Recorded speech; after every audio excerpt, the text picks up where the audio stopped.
tokkoo fi wayi juuza lamaaf wayi hagastaka ganna furii qare warri ku arabi fabeeka afaan isaaniitiin bu'e muujizaata wakkasi beeka qur'aana kana ijoolleen qur'aan hagana buuseewwan salphaasinitti fakkaatin maali jennaani qur'aana rasuula irratti rabbiin subhaanahu wa ta'aalaa ganna 23 itti buuseefi ganna 23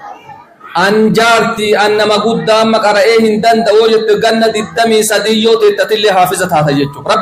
rabbi haafiza sin haa taasisu qalbiin teessan yoo rabbi bira jiraatte rabbiini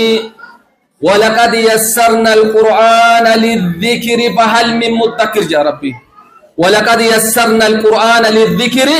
فهل من مدكر قرآن خنا نلا فهمني نمني غرفة مجراج ورا غرفة ربنا هاتاسس قرآن وفي قراتني ربي اتنك نمك أجيتشابتني